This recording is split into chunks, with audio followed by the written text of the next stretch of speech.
Welcome, everyone. Pleasure to have you here. For anybody that doesn't know, my name's Theo, and I work at IHN doing a few different things, supporting students and working in the co-op department as well, and a few other areas. Now, I know based on the names here, many of you already know who Brett is, which is fantastic. Maybe you've already had him as an instructor. But just in case you don't know who Brett is or you haven't met him before, I'll give a short introduction on Brett, and then I'll pass it over to him, and he'll introduce the topic for today, get into the his presentation, and it'll be about an hour long. Feel free to ask questions either throughout or at the end, but we will address them at the end, and we'll go through them all then, have the Q&A session. And I think we're in for a really interesting, informative, and intriguing night. So Brett is a CNP, Certified Nutritional Practitioner, as a graduate of IHN, and he's also certified in functional medicine through Functional Medicine University based out of the US. So he has experience in Ayurveda, iridology. He's done extensive work with First Nations as well and studied shamanic medicine.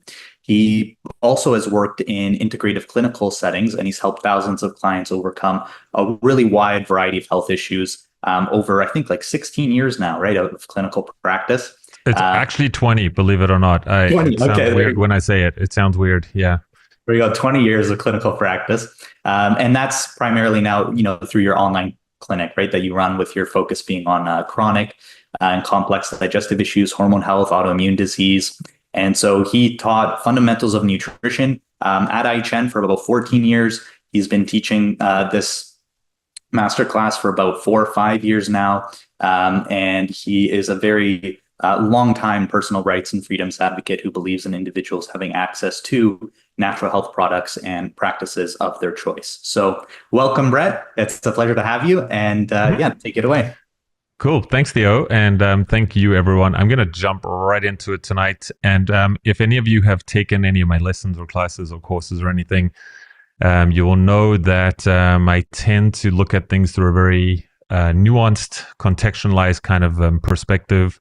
I'm constantly pushing the boundaries forward. And so tonight is no different. What we're going to do, let me just share my screen with you and get myself set up properly here, is we're going to talk about different types of stool testing methods, let's put it that way. Or I should actually say comparing stool testing. Okay, so there are no shortage of different types of stool tests on the market these days. And so it's become wildly popular. I mean, I'm sure you can imagine. I've got a little poll coming up here in just a minute. But stool testing has become very, very popular. And there's been new stool testing companies that have come on the market. There's different types of technology that are driving different platforms. And so with that's come a lot of confusion. There's also very, very good marketing by certain companies, which has sort of put them in the front. And so what I hope to do today is unpack some of that. Yes, we might get a little technical. And then we're going to work our way into some other things that are not as technical, but a bit more practical in that sense. So I think Theo did a pretty fantastic job of introducing me. So I don't really need to speak much about this slide at all. Suffice to say that my area of expertise in clinic has really been, I would say for the second half of my career, has really been orbiting around gut health, hormones, and autoimmune disease, and kind of how those three things, which are huge topics in and of themselves, how they actually intersect and overlap. Because that's what I started seeing in my practice. Obviously, I started out with digestive health right from the get-go. We know it's the center of everything. We know that's where all disease begins and so forth. But then I started seeing just a skyrocketing amount of autoimmune issues and then hormone issues as well. And so, of course, no surprises, I have masterclasses in all three of those things as well. For practitioners. So I think that's about all I really want to speak to on that slide. I've also worked with a bunch of different companies over the years. I've been quite blessed to have done product formulation, education. I've done talks for supplement companies, for labs. And then, of course, you'll see there, I'm still loosely working with more of the quote-unquote activist type of organizations like the NHPPA, Detox Project, and Children's Health Defense. So anyway, suffice to say, our learning objectives for tonight Exploring the microbiome, I'm really not going to spend a lot of time there. I feel like it's been hammered into everyone at this point. Different types of technology used in stool testing and the pros and cons of this type of technology. So we're going to look at some of the more popular tests on the market. And then we're going to talk a little bit more about how to choose the best test. Okay, and spoiler alert, there is no best test. Okay, but stick with me because we're going to talk about that. I'm going to talk a bit about reviving a terrain-based approach to gut health. There's been a lot of talk about terrain-based medicine, terrain theory, all this type of stuff. And what's fascinating and kind of funny to me is that this is actually the origins and the core tenets of naturopathic medicine and holistic health. So it's fantastic to see it enjoying another day in the sun, so to speak. But what we're going to talk about is we're going to juxtapose that with things like the functional medicine approach, the 5R approach, and so forth. How to work with stool testing in your practice, and then tips on presenting your findings to clients, which is oftentimes quite challenging for practitioners. So what is the microbiome? Okay, what is the microbiome? Most people will say, things like it's the bacteria in your gut and stuff like that. But generally, these are the organisms that live in and on us. And when you actually unpack it a little bit, we have microbiomes. And so we'll see we have the oral microbiome. We have a different microbiome in the placenta, the gut, the skin, vaginal microbiome, and so on and so forth. And really what it is, we're now looking at something that has been coined polyfocal dysbiosis. So, where we have imbalances in one area, for example, in the oral microbiome, we'll actually see that can cause disruptions in the gut microbiome. When we have issues in the gut microbiome, this can cause disruptions in the skin microbiome, and so on and so forth. And so, from a holistic perspective, I really like to look at all of these things together. And I tell you, after years of experience, I've seen these patterns over and over again, where an imbalance in one will usually lead to an imbalance in other areas as well. Think of things like UTIs and chronic infections and so forth, and you'll start to get the picture. So it's just some keynotes here. The highest variety of strains that we've identified is really 300. I'm going to focus not exclusively on bacteria here. I mean, we know that the microbiome is made up of other things as well. So fungi, for example, there's parasitic organisms. There's a lot of different organisms there, but the bulk of it is really bacteria, right? And so you can see that strains to date that we've identified are around 300. Some studies that have sort of been debunked or classified as flawed have got up to 1,000, but most healthy adults have somewhere between 125 and 250, right?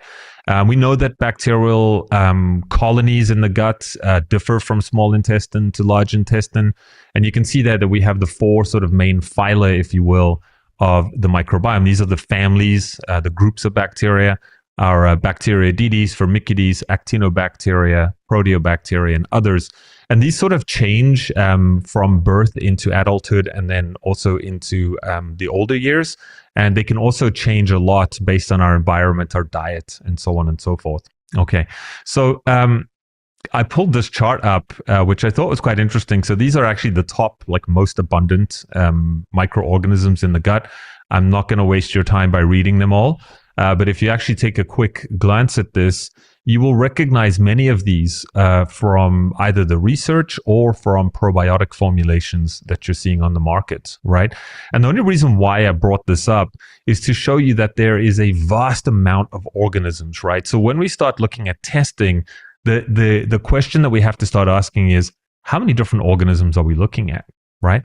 What are we actually looking at when we're looking at different organisms? Are we looking at genetic sequencing? Are we culturing them? Are we viewing these under a microscope? Are we looking at their metabolic function and the end products and byproducts that they're producing? And so on and so forth. Because, to think that each of these things is existing and living in some type of vacuum is fundamentally flawed, right? This is a colony of organisms. There's things like cross-feeding. They're producing byproducts and substrates that others will feed off.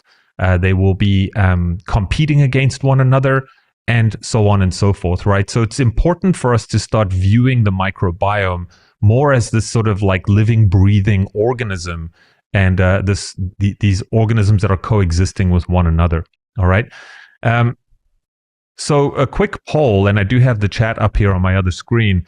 Has anyone, I just have a few questions. Has anyone run a stool test on themselves before? You can just say yes in the chat. So have you ever run a stool test on yourself? Okay, people saying no, yes, yes, no, yes via naturopath. Okay. All right. So some people saying yes, yes, yes. Okay, cool. All right. Some people saying no. All right. So that's fine. Yes, waiting for my results. Okay. Now, has anyone ever run a test on someone else before? So if you're a practitioner in practice, have you run a test on a client or a patient? Okay. Lots of no's. Some people saying yes. Okay. So cool. So you've run tests on yourself mostly, which is fine. And then we're now sort of like at the point where we're thinking about running tests on other people. How many people feel a little bit nervous about recommending these tests? I don't want to use the word selling these tests. I want to use recommending these tests to your clients. Okay. So anyone feel like a little bit uncertain or intimidated? Not at all. Yes, nervous. Okay. Okay, don't feel confident. All right. Yeah, so need to learn more. Okay. Cool. Yeah, so when you run these tests, it's a lot of information that's coming back at you, and I think that's why stick with me till the end here because I'll give you some really good pointers in terms of how to present some of this information, right? But on that note, before we get into it, and maybe I don't want to jump the gun here, but when we have information is awesome, right? We live in a sea of information. In fact, we live in a glut of information. It's too much.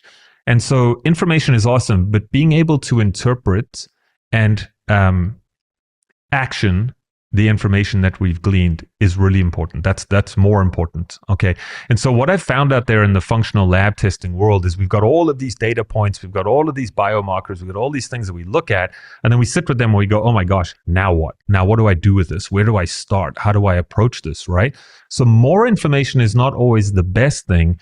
It's actually running the right type of tests, getting the right information that you're looking for, and then being able to turn those results into something that's actionable that you can actually resolve for your clients, right? So we'll talk a little bit about that later today. But yeah, quite interesting for me to see that a lot of you feel nervous, right? So you've run these tests for yourself, for your own personal health. How many of you, just for those of you that have run tests on yourself, how many of you felt confused when you got those results? Just a yes, I felt confused, or I was overwhelmed, perhaps. Somewhat. Okay, yes. All right. And I'm not trying to put you on the spot or catch you out or whatever. Yeah, overwhelmed. Okay. So just like not sure what to do with all the information. Okay, which is kind of what we're talking about. All right, cool. Yeah, so 3 things to work on, Rhiannon. All right. Yeah, so it's tricky out there, and especially when you start running more than one lab test, right? So you're running like a hormone test, a stool test, and then something like an organic acids test. Yeah, it's a lot of data to work with. All right. So anyway, more on that a little bit later. So let's talk a little bit about different types of technology used in functional stool testing. So just bear with me. It is going to get a little bit technical here, but we're practitioners, so it's good to be a little technical. So I'm going to start with some of the older type of technology, still used today by many tests, but we've gone through so many different versions, before things like quantitative PCR testing and so forth, genomic sequencing. These were the types of methods that were used, right? So mass spectrometry, the example there is the MALDI-TOF, right? So this is quite popular in the commercial space. So in other words, what we would use. This looks at protein profiles of microbes, and it identifies microorganisms based on their unique protein signatures. So this is particularly useful for pathogen identification, particularly bacteria and fungi, not so much parasites. And you'll see there that mass spectrometry is mostly used in like research labs and stuff like that. You'll see the tests that I've listed there, and you might be familiar with some of these, you might not. GI effects from Genova, also their CDSA 2.0, also from Genova, and then our CDSA by doctors data by Mosaic, which was formerly Great Plains Lab, and then you can see there the gut zoomer by Vibrant Wellness. So I have also purposely not listed every single possible test under the sun because I don't want to confuse you. I want to just give you the more popular tests. Let's put it that way, right? And they're also, I would consider them the best tests on the market. All right. So culturing, another very popular old school method still being done today. This cultivates bacteria, yeast, and fungi to identify their presence and quantity. So I have another slide coming up on microscopy. So, usually what would happen is you would identify this, then you would culture it and to sort of see if it grows out. All right. Used to grow and identify live microbes in the stool, primarily for detecting pathogens. However, very important here, it can miss anaerobic bacteria and those that are difficult or impossible to culture. Okay, so can you imagine, out of all of these organisms that we've discussed already, if I'm only sort of primed, if you will, to look for 40 of them, and I've got a whole bunch that I'm not even looking for, and or that cannot be cultured, and or that are anaerobic, clearly you can see that culturing has some pretty big limitations to it. And that's why we moved on now today. Yes, some of these tests, you can see the same ones here. So CDSA from Doctor's Data, from Mosaic, GI Effect, and the CDSA from Genova. Notice now that they are using a combination, right? So you're going to see these names come up again. They're using a combination of things and technology as part of their platform. So microscopy, this is visual identification. Here we can see parasites and yeast. You'll actually see that on some of these tests. I don't really run the CDSAs from Doctor's Data and Mosaic. I used to run them back in the day. And this would be the area where you would see the parasites, the yeast mostly. You wouldn't really see bacteria. You wouldn't see fungi for the most part. All right. So this provides a visual confirmation of parasites, fungi, and protozoa, often used in combination with other methods, as I was just saying, but may miss small or low abundance organisms. Again, if you can't see it, right, through microscopy, it's not going to show up. Right. So we sort of moved on now into ELISA and EIA, so enzyme immunoassay. I've sort of put these together, and there are some subtle differences, but I don't want to split hairs here. Here we can see that this is for the detection of antigens or enzymes produced by microbes, as well as inflammatory and digestive markers. So you might be familiar with ELISA testing for food sensitivities and food allergies and stuff like that. Here we see that they are built into some of the tests as well. Now, the thing that should stand out to most people here is the inflammatory and digestive markers, right? So that is quite different. On the newer stool tests, we will see that some of these markers are there, and on some of the other tests, they're not there. Okay, but so suffice to say, we'll sort of work our way back to that. So the purpose here identifies specific bacterial toxins or pathogens like C. diff or H. pylori, and they can also measure digestive markers such as pancreatic elastase, which is a marker for pancreatic function, calprotectin, an inflammatory marker often used to monitor and track inflammatory bowel disease, Crohn's, colitis, that sort of thing, and then zonulin, which is a marker for gut permeability. Same idea here, GI effects, CDSA with parasitology, and then gut zoomer and the CDSA again from Doctor's Data and Mosaic. All right.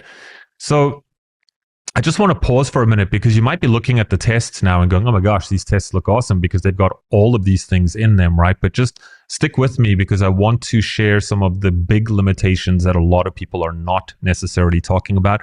And also not just limitations, just a different way of looking at things. Okay. So here we have some of the newer type of technology. This is where we see quantitative PCR testing. Yes, some of the tests just have straight PCR. So quantitative PCR testing is looking at specific DNA sequences of bacteria, viruses, fungi, and parasites. And you will see there under purpose, it quantifies the presence of specific microbes, right? So what this does is it doesn't just say this thing is here. It also says how much of that thing is there. And, if you look at GI Map, I mean, this is really their flagship technology. This is what they really push out front. Same thing with Vibrant Wellness, the gut zoomer. But here's the thing, right? There's a huge limitation with this. And the big limitation is this, is when you use PCR testing, there's There's problems with PCR testing, first of all. Okay. Yes, it's accurate, but it's very, very specific. So you have to basically prime the test to say, I'm looking for this specific organism, right? And I've got these 40 organisms, and that's what I'm looking for. However, when we're going to talk about genomic sequencing in a minute, the GI map actually misses a whole bunch of different organisms, right? So it misses a ton of stuff because the primers are not primed to look for those things. Okay, so that's one of the big things. I'm going to come back to that a little bit later on, but suffice to say, that's one of the big problems in my mind with GI map is that they're primed to look for certain things and not for others. Okay, so more on that in just a second. So 16S RNA gene sequencing, this is quite popular actually outside of North America. This looks at 16S ribosomal RNA genes, which are present in all bacteria and used to identify bacterial populations. Okay, so the name kind of gives it away there. The purpose is it provides a broad overview of bacterial diversity in the gut microbiome. However, it only focuses on bacteria, and therefore you cannot detect fungi, viruses, or protozoa. Okay, so the tests that use this technology are BiomeSite and another test called Ombre. It used to be called Thrive. Okay, so these tests are quite popular, as I said, elsewhere, and they are good for looking at bacteria because you're now starting to get into more genetic sequencing as opposed to looking at PCR primers. Okay, so they are different. It is more accurate in a sense. It's more broad, but the problem is it only looks at bacteria. Okay, so whole genomic sequencing.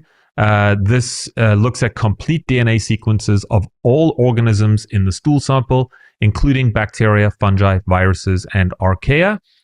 Purposes here offers a comprehensive analysis of microbial populations. Okay, very important. Very, very comprehensive, including bacterial species and their functional capabilities, such as metabolism and resistance to antibiotics. Okay.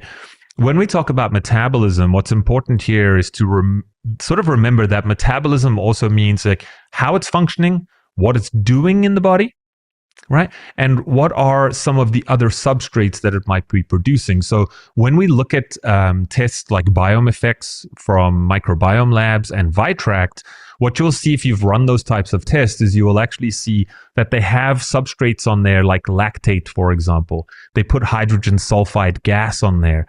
They look at histamine, for example. So the point here is that we're not just looking at what's there, we're also looking at what is it doing, okay? And this is where I feel that stool testing is really moving into, okay?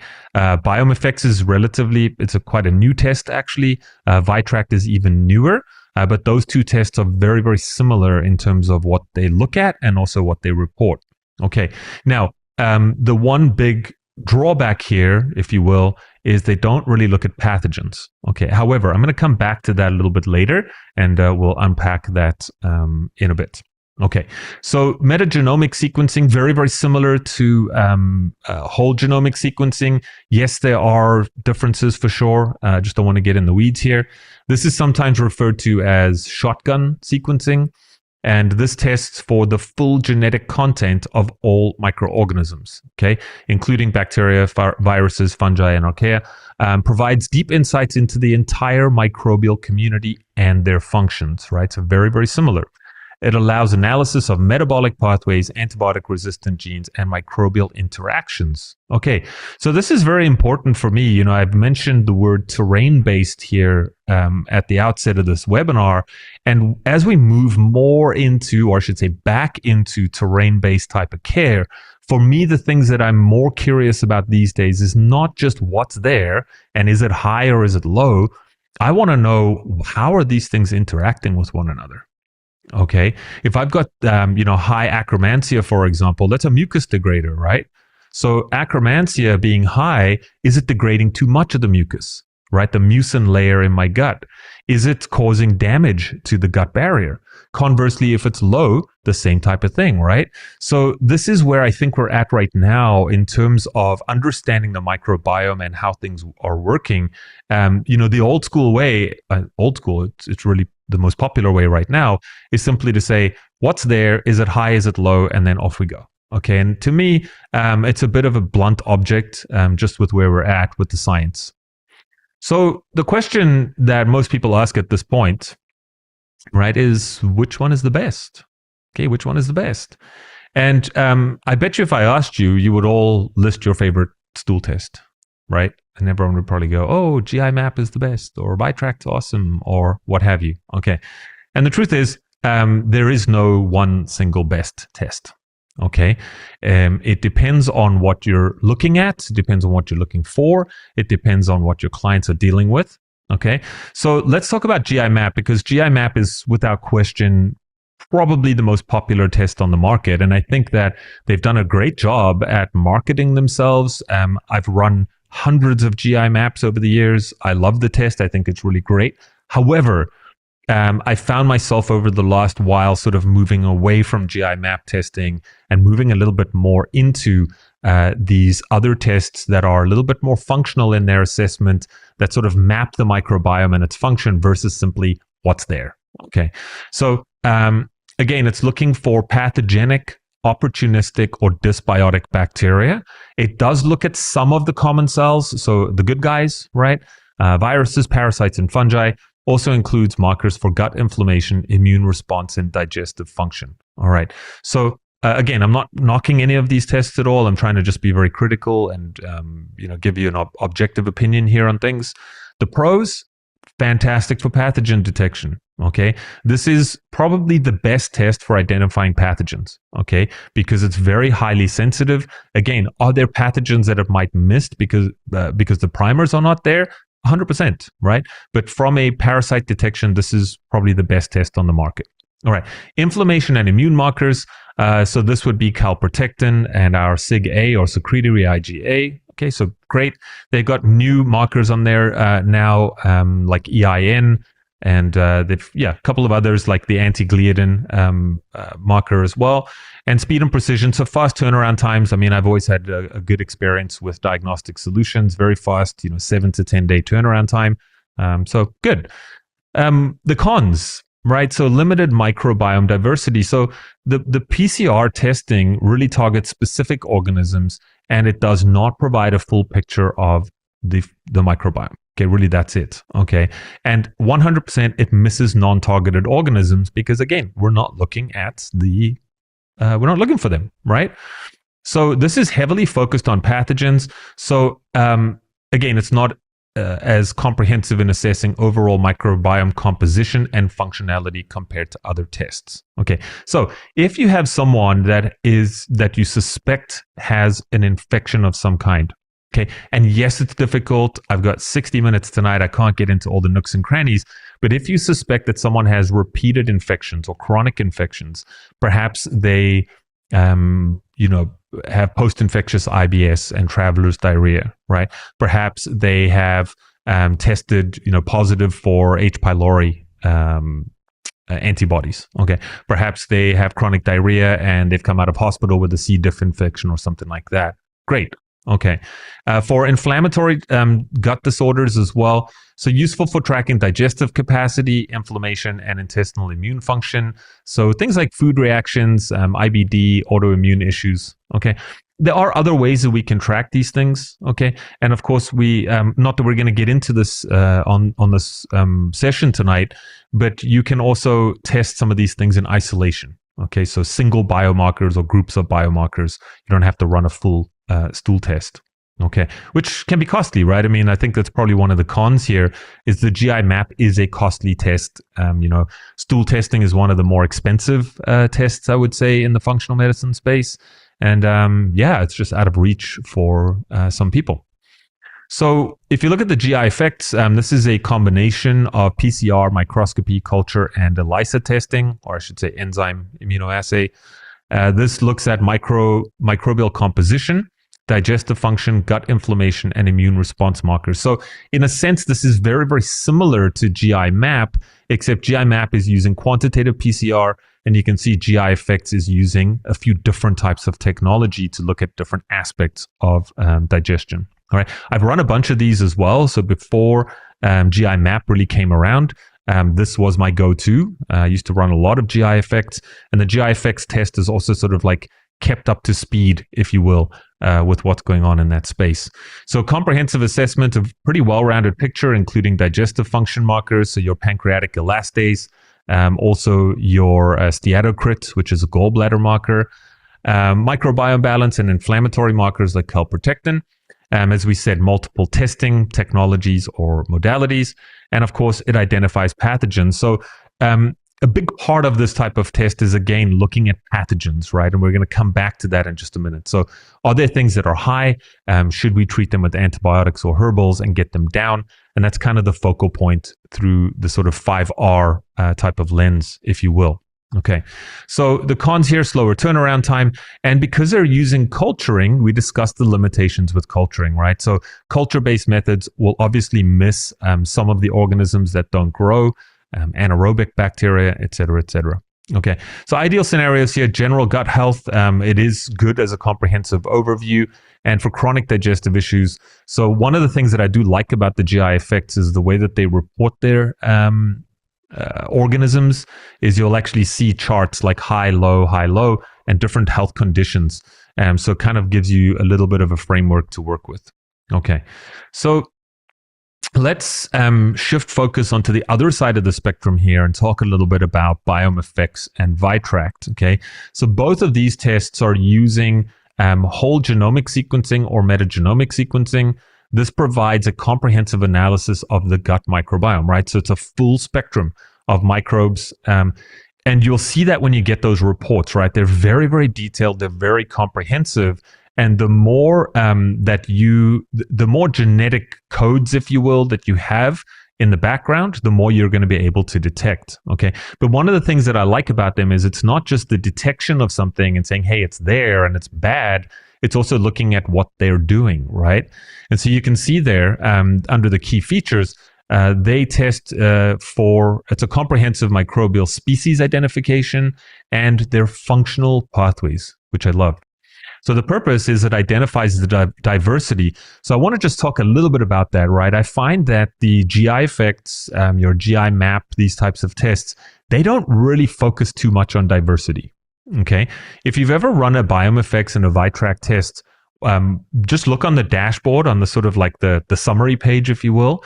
And what you're going to see right out the gate is you're going to see markers or a score for alpha diversity and for beta diversity. And those are the key markers that we need to be looking at. Your alpha diversity is basically, simply put, the number of different organisms. So typically we want to be between 125 and 250. That's sort of the healthy range. And then your beta diversity is the sort of richness or the depth, if you will, of the organisms. It's a little bit harder to read because it actually reads more like a 3D kind of graph. But obviously they can only represent it a certain way on the page. But that's very, very important, right? And other tests don't actually report that at all, okay? And then you can see that it does provide insights into microbial activity, so metabolic functions, immune modulation, and inflammation. Helps in assessing the gut's role in conditions like autoimmune diseases, metabolic disorder, and chronic inflammation, right? So I mentioned earlier, things like hydrogen sulfide, things like histamine. You can look at short-chain fatty acids like butyrate, for example. And so what's really cool about that is if you understand what those things do in the body, you now have a picture of we're getting a full microbiome map, but we're also now seeing what are the consequences, right? Why are these things there? What are they doing? And what are the consequences of these organisms, right? Which is kind of cool. That's where we're at. I think we're going to be seeing more of this and more people moving into that space as we move further down the road. So the pros here, species level identification. So identifies microbes down to the species level, providing a high resolution view of the microbiome. We've discussed already functional insights, so focusing on microbial metabolic functions. It's a comprehensive overview. More comprehensive than 16S. I would actually say even more comprehensive than PCR testing and that sort of stuff. The pro here, the cost. I mean, a lot of you have run Vitract tests on yourself. I did a webinar and some training with them, I think earlier this year or I forget, and been in talks with them as well about bringing some of the training that I've been doing together with their tests and bringing that together in the back end. But anyway, more on that a little bit later. So I find that Vitract is very, very affordable for the type of test that they provide.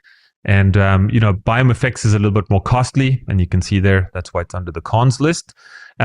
Now, I want to just address this con here, the first point.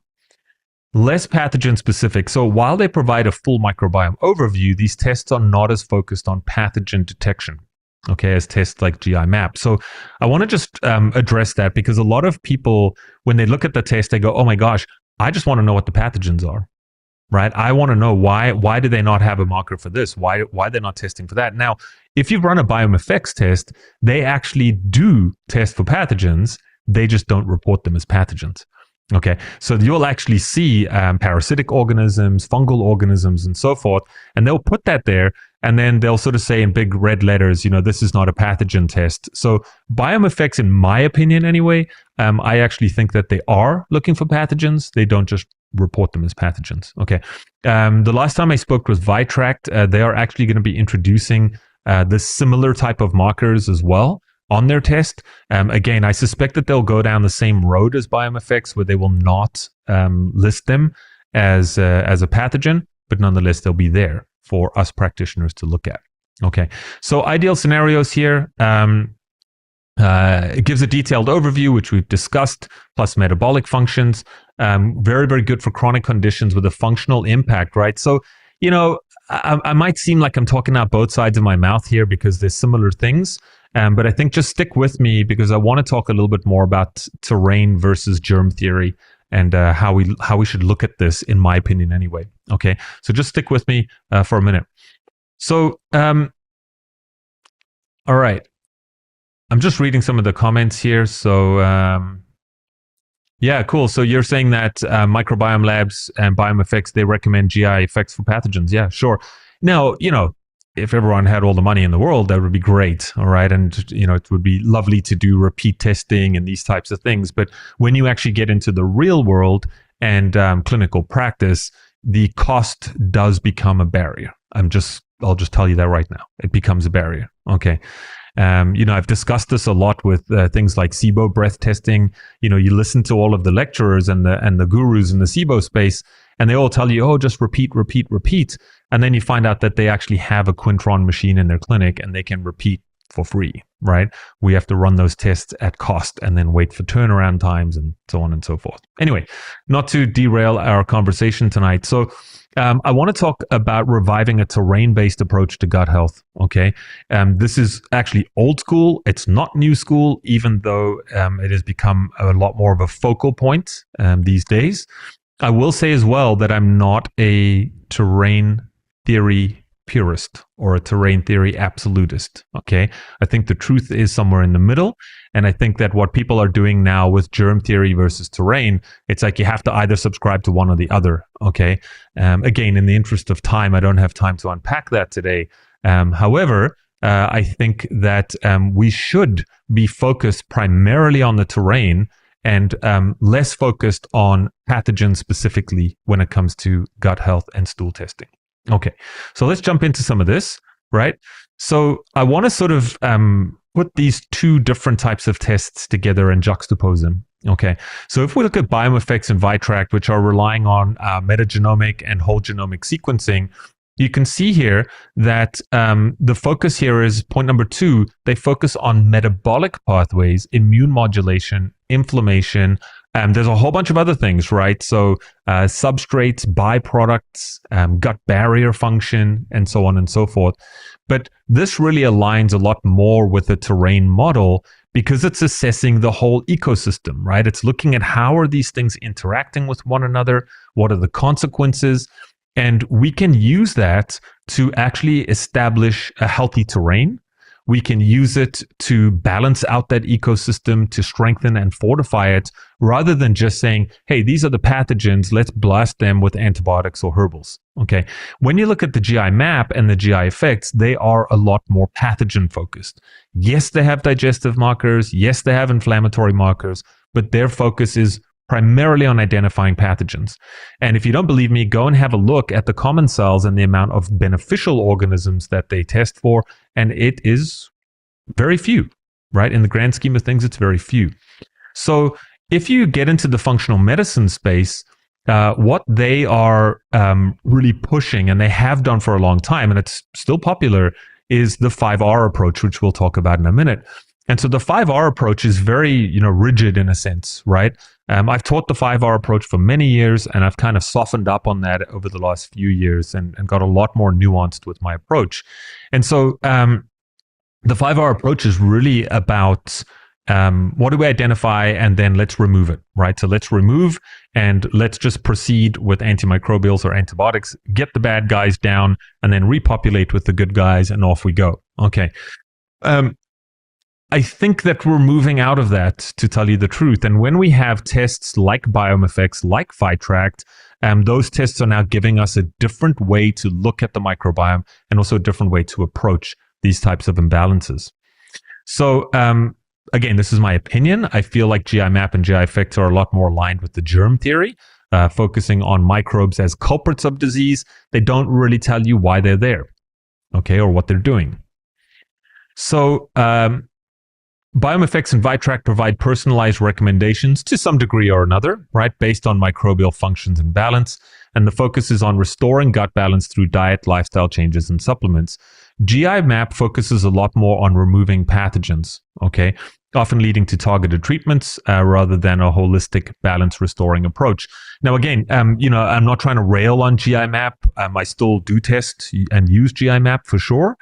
But I find that, when I've introduced BiomeFX and I've introduced Phytract testing, because I really have, no one was doing BiomeFX, and I've built up a good relationship with them, introduced that to my practitioner community, and I thought it was going to land really well. And what I found was that people were very stunned. They were like, whoa, what do I do with this now, right? Because it's different. When you look at the traditional CDSAs, GI maps, GI effects, I can read those in 10 or 15 minutes. You can just look at them. You can see what's going on. Okay, what do we need to do here? Boom, there you go. Off you go. When you look at BiomeFX and Phytract, they're far more comprehensive and far more complex in a sense. Okay, so they're not as easy to work with, but I think that the more you work with them, the more comfortable you're going to become working with them. Okay, so I spoke about the 5R approach. So this is pretty standard practice. Remove, aka you could remove food allergens, you could remove toxic foods, whatever, but you could also remove the bad guys, okay? Replace, reinoculate, repair, and rebalance. Now, I've really picked this 5R thing apart, and sometimes I will actually have to almost reverse it to some degree, or I might have to do like steps 1 and 4 together.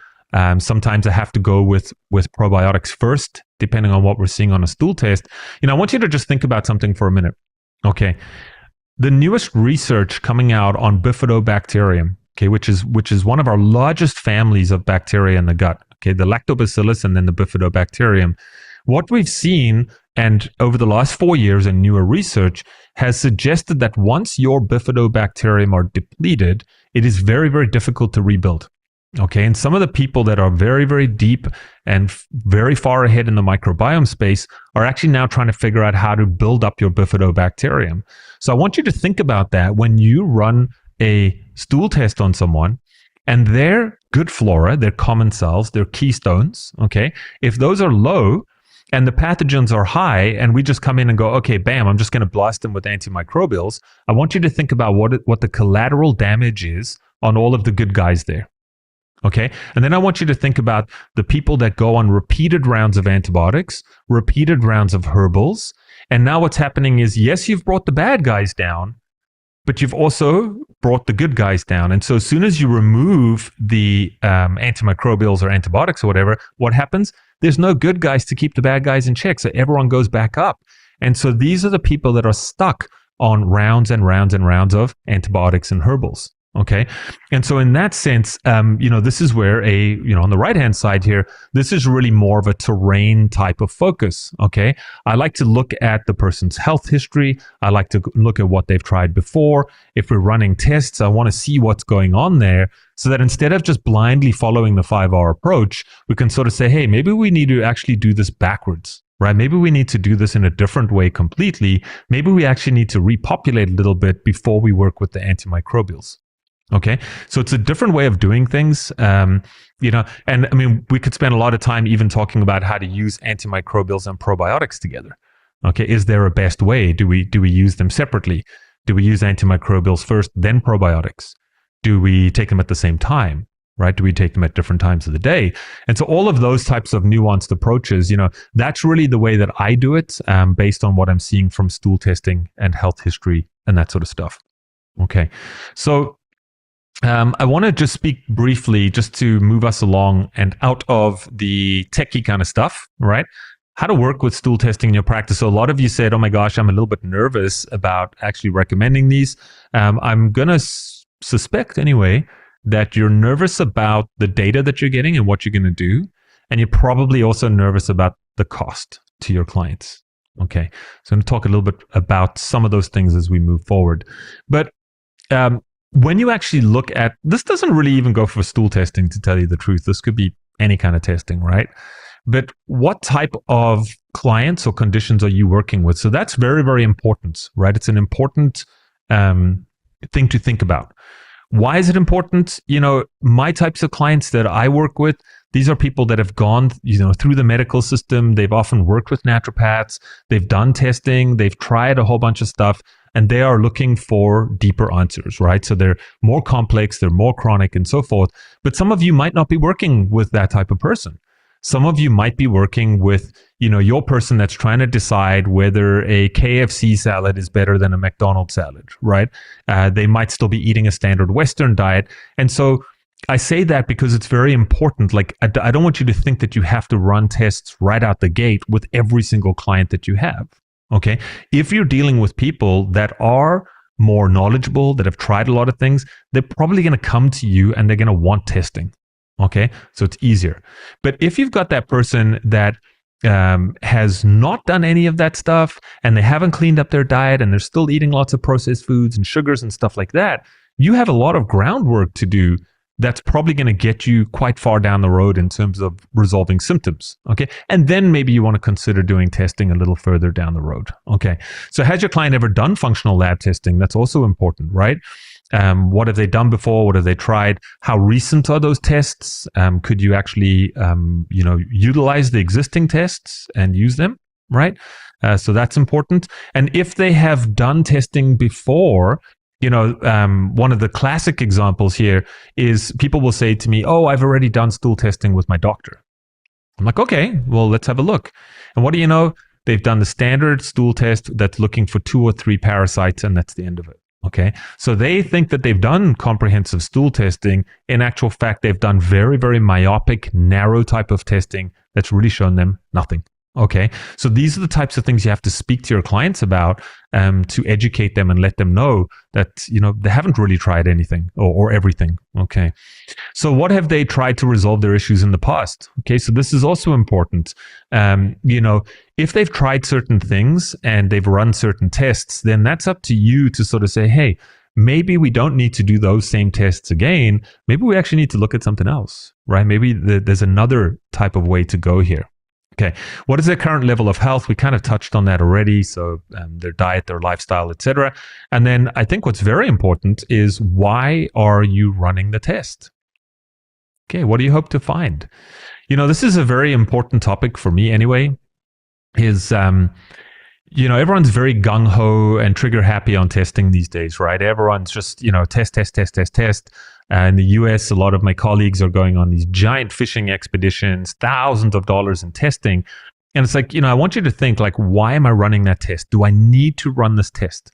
Is it going to give me good data that's actionable, where I can actually do something? And I'll tell you what I started doing, because I only spent probably the last half of my career running tests. Prior to that, I was getting great results with no tests. And so what started happening when I did bring testing in is I would sort of look at things and go, oh my gosh, you know what? I'm pretty sure that if we ran a stool test, we're going to find high levels of yeast or candida. And then we'd run the test, and lo and behold, that would come back. So that's more confirmation plus other stuff. And so what happened was my client's confidence in me went way up. So now they were like, wow, this guy suspected that. We ran a test, confirmed. I guess I should follow the protocols and follow the treatment plan here, right? So that actually got them well. It kept them on track. It's great for your practice because, hey, guess what? People keep coming back, right? So it's important to ask these types of questions. If you're just running tests to have a look-see, to sort of be like, oh, I'm just going to have a look and see, I don't subscribe to that. That's just me. I don't subscribe to that. I think it's wasting people's money. And the best thing that you can do is run a test and get the data that you're looking for, right? The things that you suspect. Okay. Sometimes testing is also very good to establish a benchmark. All right. So I've got a couple of friends right now, and they're like high level athletes and that sort of stuff. And they said to me, hey, man, we're ready to drop a few $100 on functional lab testing. And I was like, great. They said, yeah, we just want to know what our nutrition status is, blah, blah, blah. And we just want a baseline. I'm like, okay, perfect. Right. So in that instance, just establishing a baseline and a benchmark, fantastic, right? No problem there. So this question comes up a lot. When should I run a test? Okay. Again, it sort of draws on a few different threads that we've discussed already. And a lot of, there's no wrong or right way here. For me personally, if I'm working with chronic and complex people that have tried everything, I'm going to typically run tests right out the gate. Okay. Because I want to just hit the ground running. I want to know what's going on right away. If, however, those people have not ever done testing, they haven't cleaned up their diet, they're just sort of new to the whole idea of wellness and nutrition and what have you, I'm not going to run a test right out the gate. Okay. I'm going to do all of the groundwork, the lifestyle stuff, the dietary stuff, and sort of move them to a certain point. And then if we need to do testing, we'll do testing. Okay. So I find that's a good balanced kind of approach. It also takes a lot of the pressure off you as the practitioner and the pressure off them as the client. Okay. So presenting your findings, I just want to speak to this, and then I'll answer some questions if there are any. This is one of the more terrifying things, I'm not going to lie, is when you have all of this data and you've got your clients that's sitting there and they've sort of paid a few $100s for a stool test. And now what am I supposed to do? Okay, how do I present this? And oh my gosh, there's a whole bunch of red, and they've got leaky gut, and their pancreas isn't functioning, and they've got a parasite, and. Okay, so what do we do here? And I got to just tee this up properly.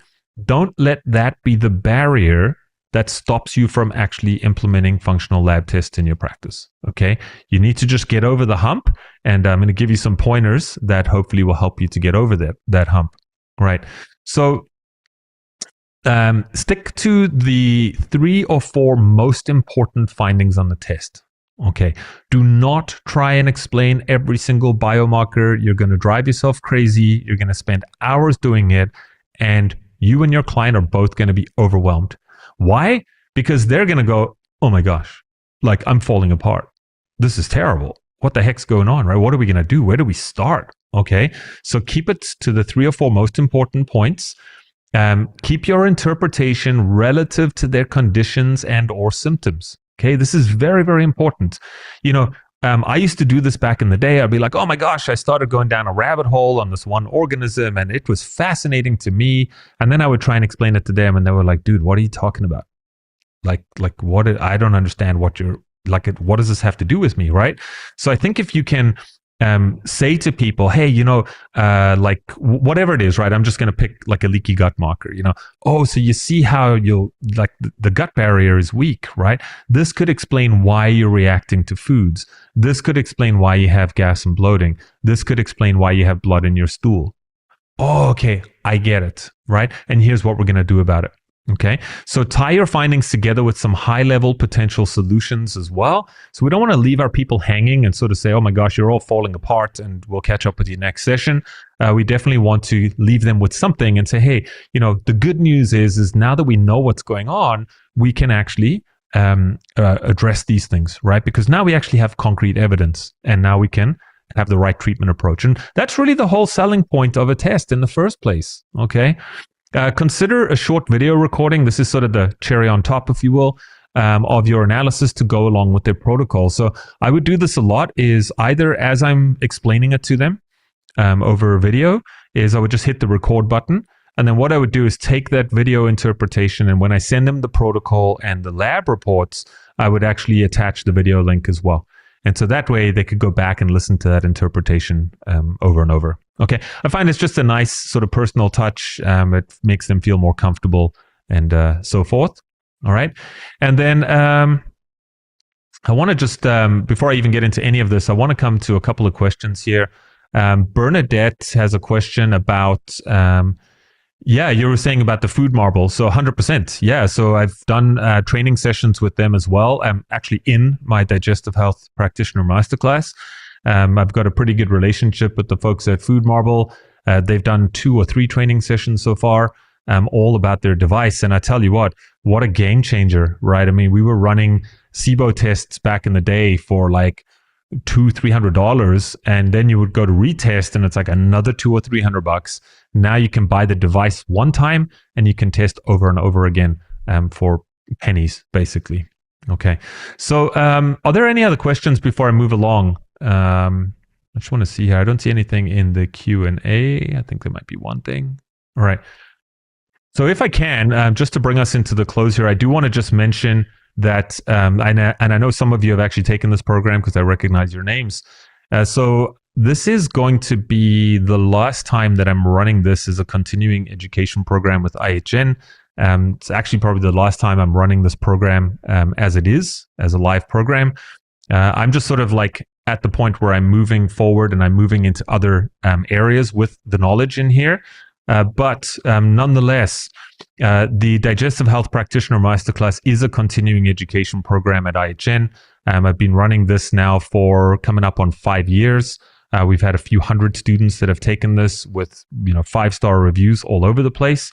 And this is, I say this with the utmost humility, but this is one of the most robust GI programs in our space, to tell you the truth. Okay. And it's my life's work. The book that I wrote for this, if you look at the front here, the Digestive Health Practitioner's Guide, it's a 145-page reference manual. It's not a Saturday page turner at the beach. It's a very dense reference manual that's fully referenced for all of the more common health conditions. I think I might actually publish that as a book very soon. Some people have been advising me on that. And then you'll see that there's a whole bunch of other supplementary materials as well. So therapeutic dosage guides to vitamins, minerals, and nutraceuticals, therapeutic foods for different conditions, practitioner's guide to balancing blood sugar, and a whole bunch of bells and whistles, right? So again, this is starting on October 8th. It is a hybrid program, so we release new content each week, and then we have a week to watch it, and then we have a live Q&A for a total of 8 sessions. You do have lifetime access to everything, and I don't need to read too much more there. For those of you that are interested in getting CE credits, so continuing education credits, you do get 13 hours, and that's both with the IONC and CANNP, I think. CNNP, I forget. Okay, so either way. And I know some of you are, before I was going to get to another slide. We've got guest lectures and partnerships here with all of these awesome folks. So over the years, this program has taken on a life of its own.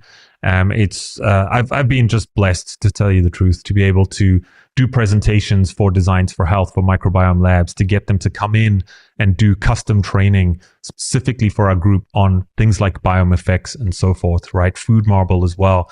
So again, I built this up over many, many years. The relationships that I've built up, the training that I've built up, as I say, it's just taken on a life of its own at this point. And I've also managed to work out that, one of the challenges we had was like people were coming in and then going, oh my gosh, like I'm a nutritionist or I'm a health coach. I can't get, run these labs that you're talking about. Well, I partnered with a lab brokerage firm in the US, and we've worked it all out that you can get a lab account and you can run all of the tests that we cover in the GI Masterclass, even if you are an unlicensed practitioner. So once you come through me and once you come through the masterclasses, you can get that, and the registration fee for that is waived as well. So it's normally $250 US. You will get to open that account for free, okay, by going through our partners, and you'll be able to order GI maps and all the other tests that we talk about in the program. All right.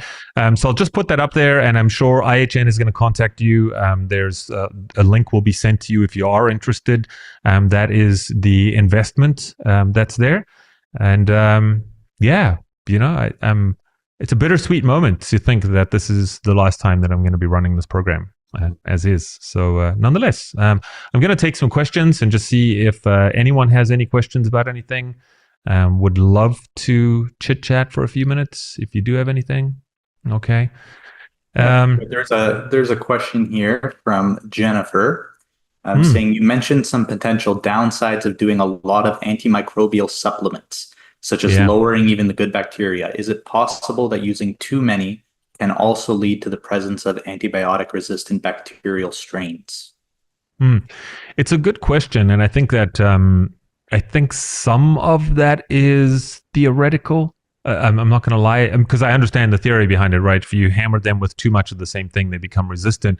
To tell you the truth, they become. I don't want to say they don't become resistant to herbals. I think a better way to frame it is, when you look at some of the tests, what they'll do is they will actually, for things that can be cultured anyway, they will culture that and then they will expose them to different types of antibiotics and different types of herbals. And I wouldn't say that they're resistant because of overexposure. What we found is that they're just resistant because it just doesn't work, right? So I was quite flawed back in the day when I would run these CDSAs from Mosaic, for example, and then suddenly you get this, a palette of different herbs. You get silver, you get grapefruit seed extract, oregano, etc. And lo and behold, it would sometimes just be one thing that would work. So I don't want to view that necessarily as antibiotic resistant specifically, but maybe certain herbs and whatever just don't work on certain bacteria in that person. Okay, for whatever reason. But I think the more important point that I would get across with that is not necessarily worrying too much about antibiotic resistant from herbs. I'm far more concerned about the collateral damage to the overall microbiome because of overexposure and overuse. Okay. And I just think of the people that are dealing with, particularly with autoimmune issues, right? We know that things like Klebsiella, for example, huge, connections to things like rheumatoid arthritis and psoriasis. And, these are the types of people where they're doing herbals, they're getting them down, maybe they're blowing apart the biofilms, and then everything kind of like settles down a little bit. And then what happens is, the bad guys start to come up again. They get flare ups. They take more antimicrobials, and that cycle just completes over and over and over and over again. Those are the types of people, I have to wonder what would happen if you took a different approach and you actually started strengthening and fortifying the terrain, and then perhaps targeting the so-called pathogen instead, right? I think you'd have much better results, as you move forward. Okay, but yeah, great question. Thank you for that. Okay, Wonderful. There's also a question here about how to register for the class. So I've actually right now. By the magic of internet. Thank you, Theo.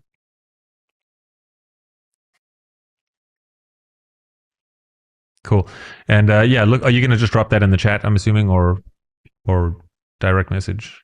Oh, you're on Sorry, I mute, was on Theo. mute there. There we go. Yeah, it's going to have two links. So the first link is going to be to the page with all the information. And then the second link is the actual enrollment page. So I'm going to put both of those in.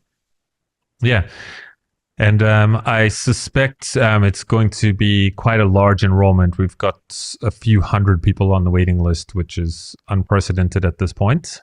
So we'll see what happens. But I'm excited if you do decide to join me. It's 8 full weeks. Plus, we usually do some kind of bonus training as well. So it usually ends up being 9 or 10 weeks. But I didn't tell you about the bonus, right? I'm just letting you know the bonus is a surprise if and when it happens. Okay. Yeah, so hopefully I see some of you in class. I know some of you have taken this already, but either way, let me see if there's any other questions before we wrap up. Okay. Yeah, so Samira has a question. If you play around with the order of the 5 Rs and re-inoculate it first, let's say, is there any risk of fortifying the bad guys? Not necessarily. I mean, I think that the only sort of risk you might run is, what are you, if you're just using, when we say re-inoculate with probiotics, that's completely different. I'm not worried about fortifying the bad guys. The concern sometimes might come in, if you're looking at, let's say you have bacteria, and I say that very loosely, that are involved with things like SIBO, okay? Those types of bacteria might actually feed on certain types of carbohydrates, on certain types of prebiotics specifically. So things like FOS, for example, so in that sense, if you're using prebiotics alongside probiotics, sometimes that can actually aggravate things. Okay. Which is why I typically don't use prebiotics right out the gate, especially in those types of instances. Okay. And especially in SIBO, I mean, prebiotics in SIBO is it's a bad idea right out the gate anyway. So in that sense, I would follow a bit more of a traditional 5R approach with SIBO. Okay. Typically. Okay. But yeah, good question nonetheless. All Amazing. right. Cool. Wonderful. Well, Brett, thank you for a fantastic presentation. It was wonderful to have you. And I think this is the first time I've ever hosted a webinar with you, and it happens to be on the last time that you're running the program. So, All um, good. yeah, wonderful. But yeah, thank you everyone for coming as well. Just once again, I've put those two links there for information and more for registration. I'll actually put a third link as well. This is an IHN link. In case there are any of you here who really enjoyed Brett's talk but are not a practitioner yet or have not done any program, this would be for IHN's main diploma program as well. But fantastic. And like Brett said, really looking forward to the fall, big waiting list. And yeah, very excited. Awesome. All right. Thanks, everyone. Thanks so much for your time and attention. And we'll catch up with you all soon.